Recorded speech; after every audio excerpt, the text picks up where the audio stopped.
Hello, Uncle Ted, your ice cream alchemist with ice cream every day, and this is white chocolate grapefruit curd ice cream. And folks, I gotta tell you, this is actually pretty good stuff. And I was a little surprised. I made it a bit too sweet, which is why it doesn't freeze so solid. But we'll get into that. Now, first thing I did was I combined 2/3 cup sugar and half cup of the dry non-fat milk, and I put that together so that I could add that to more easily when I mix it in. Now for ingredients, it's the same thing I've been using. 2 cups heavy cream, 1 cup of whole milk, 1 tablespoon of vanilla, and then as I said, I use 2/3 cup of sugar. I would actually reduce that down next time into half a cup or maybe 1/3 of a cup because it really was too sweet. And then half cup of non-fat dry milk and 1/8 of a teaspoon of guar gum. And then I used 1 cup of the grapefruit curd as well as 4 ounces of white chocolate. And I went ahead and diced up that white chocolate and then set that aside for adding later.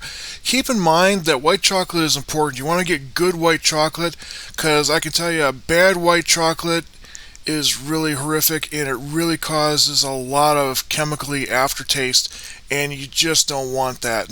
Now I do have to apologize. I have been working on setting adjustments on my camera, and apparently I did something to the iris, and so I've got way too much light coming in, so it's a bit blinding. I apologize. I'll get this fixed for the next video, I promise.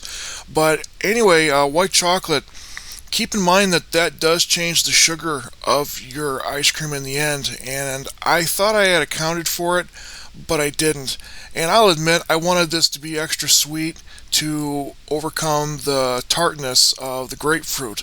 Now, for making this, obviously I just go ahead and add my dairy to the cold pan, put that on just under medium, and get that going. And then once I have that thoroughly heated up, that's when I'm going to add my dry ingredients. And as always, going to do that in small batches so it doesn't clump up. I actually had a bit of it fall in, and it started to clump up. So yeah, it was a mess. It took me a while and a lot of strain to get that done, but I got it because I'm a pro. But once you've got everything incorporated, you got your dry mix incorporated, take it off the heat because we don't need to cook this anymore, and we already have it hot. The white chocolate melts very easily, so once it's off the heat, we're going to go ahead and put it in a bowl and then add our white chocolate. And all we gotta do is let it sit there for a few minutes and then give it a whisking, and that white chocolate will have melted and it'll be thoroughly incorporated. After that, we're going to add our 1 cup of grapefruit curd. Now I showed how to make that in a previous video, and I use 1 cup of this because it really is very strong.